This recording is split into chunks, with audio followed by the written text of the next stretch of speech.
வங்கி கணக்கு உள்ள அனைத்து நபர்களுக்குமே மாதம் 1000 ரூபாய் முதல் 10,000 ரூபாய் வரை மகிழ்ச்சி அறிவிப்புகள் மற்றும் புதிய முக்கிய தகவல்கள் வெளியாகியுள்ளது.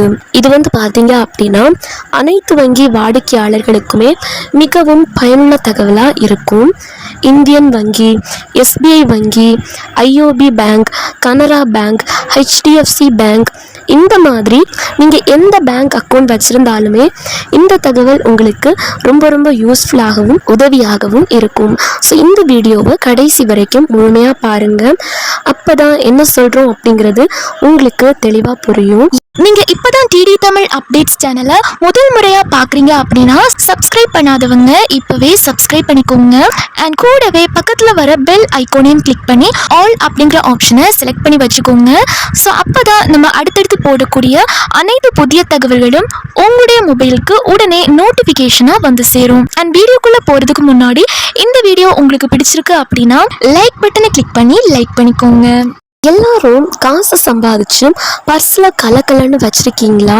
இல்லை மாதமானால் சம்பளம் வருது ஆனால் கையில் நிற்க மாட்டேங்குது அப்படின்னு ஃபீல் பண்ணுறீங்களா? டோன்ட் வரி, கவலைப்பட வேண்டாம். இன்றைக்கி நம்ம வீடியோவில் மாதம் 1000 ரூபாய் முதல் 5000, 10,000 அப்படின்னு பேங்க் ஸ்கீம் பற்றி தான் பார்க்க போகிறோம். வங்கியில் இருக்கக்கூடிய திட்டங்கள் நிறைய பேருக்கு தெரியல. ஸோ இதை பற்றி தெளிவாக நம்ம பார்த்துடலாம். நம்மளில் பல பேருக்கு ஒரே அடியாக 1 லட்சமோ 2 லட்சமோ அப்படின்னு சொல்லிட்டு கொண்டு போய் பேங்க்கில் FD போட காசு இருக்காது. ஆனால் மாதம் பிறந்தா ஒரு 1000, 5000 இல்லை 10,000 அப்படின்னு ஈஸியாக எடுத்து வைக்க முடியும். இதுக்கு தான் பேங்க்கில் ரிக்வயரிங் டெபாசிட், அதாவது சுருக்கமாக RD அப்படின்னு ஒரு சூப்பர் ஸ்கீம் வச்சுருக்காங்க. ஒவ்வொரு மாதமும் நீங்கள் ஃபிக்ஸ் பண்ண தேதியில் இந்த காசை கட்டிடணும். 1 வருஷத்துல இருந்து 5 வருஷம், ஏன் 10 வருஷம் வரைக்கும் கூட நீங்கள் டைம் சூஸ் பண்ணலாம். டைம் முடியும் போது வட்டியும் முதலுமா ஒரு பெரிய அமௌண்ட் கைக்கு வரும். இப்போது 2026 இருக்க லேட்டஸ்ட் நிலவரப்படி நம்ம டாப் பேங்க்கில் எவ்வளோ வட்டி தராங்க அப்படின்னு பார்த்துருவோம். நம்ம பாரத ஸ்டேட் பேங்க், அதாவது SBI பேங்க்கில் ஜெனரல் பப்ளிக்கு, அதாவது சாதாரண பொதுமக்களுக்கு 1 வருஷத்துல இருந்து 5 வருஷ டென்யூருக்கு வட்டி ரேட் கிட்டத்தட்ட 4.50% இருந்து 7% வரைக்கும் தராங்க. இதுவே நம்ம வீட்டு பெரியவங்க, அதாவது சீனியர் சிட்டிசனா இருந்தா எக்ஸ்ட்ராவா 0.50% வட்டி கிடைக்கும். இதுவே இந்தியன் பேங்க் அப்படின்னு எடுத்துட்டோம்னா இந்தியன் பேங்க்ல இப்போ சூப்பரான வட்டி போயிட்டு இருக்கு. 1 வருஷத்துக்கு மேலே போனாலே நார்மல் ஆளுகளுக்கு 6.10% முதல் 6.80% வரைக்கும் வட்டி தராங்க. சீனியர் சிட்டிசனுக்கு 7.30% வரைக்கும் வட்டி எகிரும். இண்ட் சுப்ரீம் 2.0, இண்ட் க்ரோ அப்படின்னு சில ஸ்பெஷல் ஸ்கீமும் வச்சுருக்காங்க. அடுத்ததாக கனரா வங்கி. கனரா பேங்க்கில் இப்போது செம டிமாண்ட். இவங்க 1 வருஷத்துல இருந்து 5 வருஷ RDக்கு 6.25% முதல் 6.60% வரைக்கும் வட்டி தராங்க. இதில் இந்த 444 நாட்கள், 555 நாட்கள் அப்படின்னு ஸ்பெஷல் ஸ்கீம் எல்லாம் இருக்குது. அதில் போட்டால் சீனியர் சிட்டிசனுக்கு அதிகபட்சமாக 7.10% வரைக்கும் தராங்க. அடுத்ததாக IOB பேங்க் தான். IOB பேங்க்கும் சளைச்சவங்க கிடையாது. இவங்களும் நார்மல் மக்களுக்கு 4.50% முதல் 6.80% வரைக்கும் வட்டி தராங்க. சீனியர் சிட்டிசன்களுக்கு எப்பவும் போல எக்ஸ்ட்ரா பெனிஃபிட் இருக்கு. எல்லாருக்கும் சும்மா வட்டி பர்சன்டேஜ் சொன்னா புரியாது.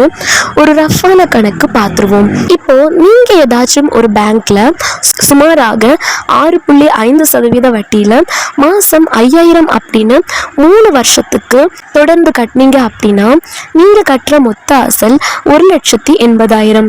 உங்களுக்கு கிடைக்க போற வட்டி மட்டும் கிட்டத்தட்ட 19,000க்கு மேல வரும். 3 வருஷம் முடிஞ்சு உங்க கைக்கு வர மெச்சூரிட்டி அமௌண்ட் சுமார் 2 லட்சம் ரூபாய். இதுவே நீங்க மாசம் 10,000 போட்டா 3 வருஷத்துல அசலும் வட்டியுமா சேர்ந்து சுமார் 4 லட்சம் ரூபாய் வரைக்கும் உங்க அக்கௌண்ட்க்கு வரும். யோசிச்சு பாருங்க, சின்னதா சேமிச்ச காசு 3 வருஷத்துல 4 லட்சமா நிற்கும் போது வண்டியோ காரோ வாங்கவோ இல்லை ஏதாச்சும் ஒரு எமர்ஜென்சிக்கு யூஸ் பண்ணவோ எவ்வளோ மாசா இருக்கும் யோசிச்சு பாருங்க. இப்போ இருக்க கரண்ட் அப்டேட்ஸ் படி தற்போதைய நிலவரப்படி நீங்கள் ஆர்டி அக்கௌண்ட் ஓப்பன் பண்ண பேங்குக்கு போய் ஃபார்ம் எழுதி க்யூவில் நிற்கவே தேவையில்லை.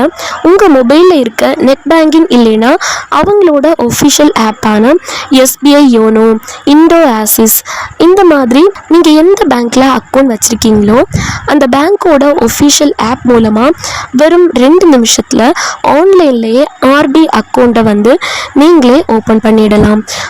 மாதம் உங்கள் சேவிங்ஸ் அக்கௌண்ட்டில் இருந்து காசு ஆட்டோமேட்டிக்காக டெபிட் ஆகிற மாதிரி ஆட்டோ டெபிட் ஆப்ஷனையும் ஆன் பண்ணி வச்சிடலாம். அடுத்ததாக நம்மளில் பல பேருக்கு இருக்க பெரிய தலைவலியே இந்த மினிமம் பேலன்ஸ் மேட்டர் தான்.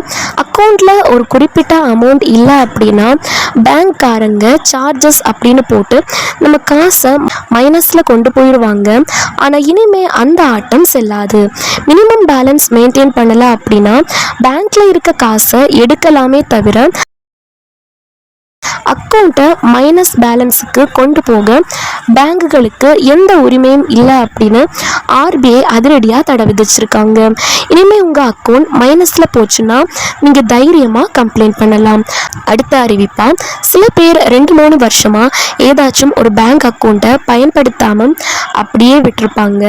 இது இனோப்ரேட்டிவ் அக்கௌண்ட் அப்படின்னு முடக்கப்படும். இனிமேல் இந்த மாதிரி முடக்கப்பட்ட கணக்குகளை மறுபடியும் ஆக்டிவேட் செய்கிறதுக்கு பேங்க்காரங்க எந்த ஒரு கட்டணமும் ஃபைனும் வசூலிக்க கூடாது அப்படின்னு சொல்லிட்டாங்க. அது மட்டும் இல்லாமல் இதுக்காக நீங்கள் பேங்க் பிரான்ச்சுக்கு போய் க்யூவில் நிற்க தேவையில்லை. வீட்டில் இருந்தே மொபைல் மூலமாக வீடியோ கேஒய்சி செஞ்சு ஃப்ரீயாகவே ஆக்டிவேட் பண்ணிக்கலாம். நிறைய பேர் பேங்க் அக்கௌண்ட்லேயோ லாக்கர்லேயோ காசு நகையை வச்சுட்டு யாருக்கும் தெரியாமல் இறந்து போயிடுறாங்க. அதுக்கப்புறம் அந்த காசு உரிமை கோரப்படாமல் அன்கிளைம்டு டெபாசிட் அப்படின்னு பேங்க்லேயே முடங்கி கிடக்குது. இந்த சிக்கலை தீர்க்க இனிமேல் ஒரு பேங்க் அக்கௌண்ட்க்கு அதிகபட்சமாக 4 நாமினிகள் 4 நாமினிஸ் வரைக்கும் நீங்கள் நியமிக்கலாம் அப்படின்னு ஆர்பிஐ சூப்பர் சலுகை கொடுத்துருக்காங்க. இதனால் உங்கள் குடும்பத்துக்கு அந்த காசு போய் சேர்றது ரொம்ப ஈஸியாகும்.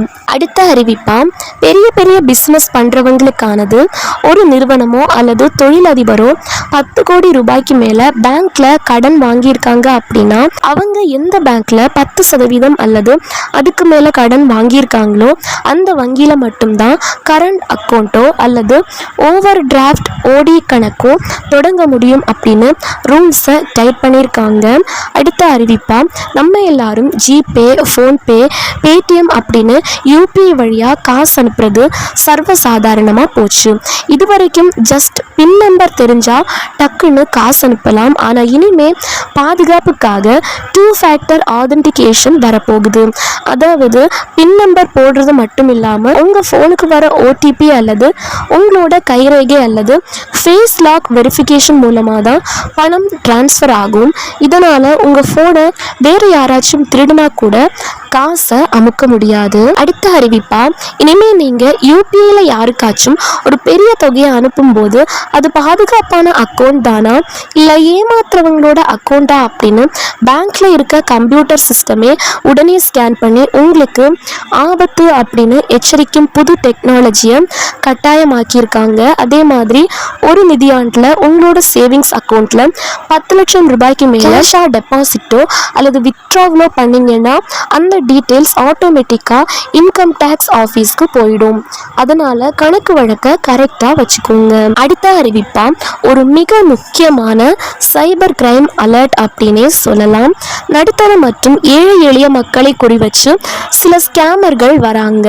உங்கள் bank passbook, ATM card, UPI details அல்லது சிம் கார்டை எங்களுக்கு வாடகைக்கு கொடுங்க, வாரம் 10,000 20,000 தரும் அப்படின்னு ஆசை காட்டுவாங்க. நம்பிடாதீங்க. அவங்க crypto currency, stock market scam பண்ணுற திருட்டு காசை உங்கள் அக்கௌண்ட்க்கு மாற்றி ஏமாற்றுவாங்க.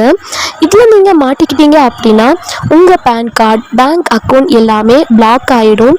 இந்தியாவில் எங்கேயுமே அக்கௌண்ட் ஓப்பன் பண்ண முடியாது, லோனும் கிடைக்காது, நேராக ஜெயிலுக்கு தான் போகணும். இன்கேஸ் இந்த மாதிரி உங்களுக்கு ஏதாச்சும் கால் வந்தால் உடனே 1930 அப்படின்ற சைபர் கிரைம் நம்பருக்கு கால் பண்ணி கம்ப்ளைண்ட் கொடுங்க. நம்மளோட பாதுகாப்புக்காக தான் கவர்மெண்ட் இத்தனை ரூல்ஸை இறக்கியிருக்காங்க. இந்த புது ரூல்ஸ் பற்றி நீங்கள் என்ன நினைக்கிறீங்க? மறக்காமல் இந்த வீடியோவோட கமெண்ட்டில் சொல்லுங்கள்.